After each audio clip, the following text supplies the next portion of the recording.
In today's Longer Looks, I'm heading down to Renton, Washington. That's where investigators say they were able to use drone technology to help solve an in-progress burglary. Now here's the situation. The call comes in for a burglary that's going on in a vacant hotel. Investigators are showing up. They don't know what they're heading into. They don't know who's inside. They don't know what, if any, weapons they have. They don't know basically anything other than the call that's an in-progress burglary. The first video I want to show you is part of that drone footage that I was able to get that I think really highlights just how much of an unknown a situation is for police when you get a call like this. Take a look at this drone video. This is what a vacant hotel looks like. Now I think this clip right here is really what emphasizes what law enforcement is dealing with. You know, they're going to this scene. They've never been in this building before. You see down that long hallway, it just seems like it stretches on, and there are doorways every few feet. So imagine you're a police officer getting a call for an in-progress burglary. You have no idea what you're going up against, and that's what you're entering. However, that's not the case down in Renton because they have this drone technology. They didn't have to send any officers in. They didn't have to put anyone's life at risk, including police, including anyone that might be in that building. They're able to send the tech in to do the work. So the call for an in-progress burglary, this is actually what investigators find thanks to this drone. And so there you see it is a man. He trespassed into this vacant building. The call went out as this in-progress burglary. Investigators saying there's security systems at the hotel complex. But you find out that this situation is a little bit less intense than it first was called in as. And no one's hurt. The person in that video was taken in, booked for trespassing. But all of this could have gone much differently. And with this drone tech, investigators are able to use this resource, not just in situations like this, but in all aspects of policing. I went down to the Renton Police Department today. I spoke with Officer Matt Nugent. He has been with the department essentially since their drone unit started working as well. The department started using drones back in 2015. That's around the same time that Nugent started working there. He is one of about 24 officers who are certified to fly drones.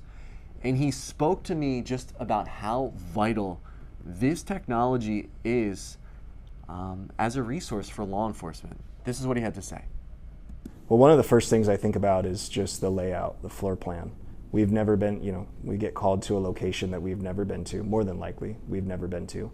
You don't know the layout, you don't know what you're walking into, and so having just an initial idea of what the scene looks like can be very advantageous to officers to be able to plan and effectively go into a space and know what they're facing, what they're up against, if there's a threat there. And vice versa. I mean, if there was a situation where there's someone in danger, it could be a victim, and we don't want to put that victim in any further danger, sometimes we can de-escalate just by sending in a drone prior to sending in officers who are armed and may escalate the situation. One thing I heard from Renton police officials is that these drones are able to even communicate.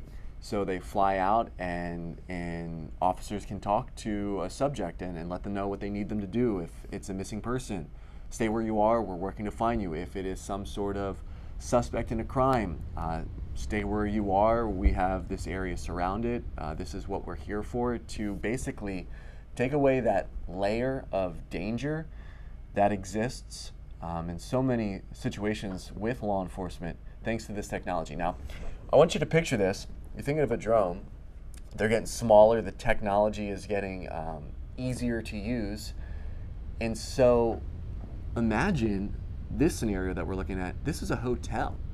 So the drone operator for Renton Police in this situation is having to fly in and out of hotel rooms, having to fly around doors, around hallways.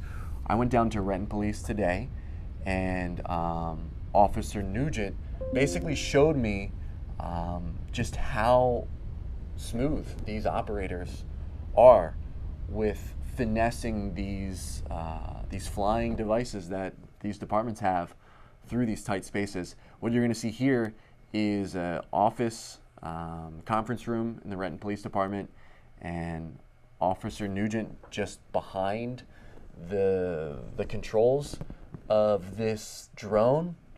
It looks like something out of maybe like a Batman. He has goggles on as he's basically in this VR situation. I was talking to some other police officials there who tell me that some people can't do it because they get nauseous with how intense it is.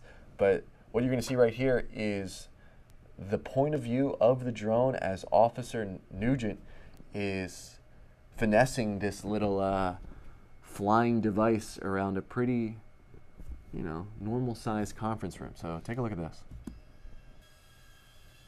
So you're seeing here, it's normal ceilings, normal kind of office.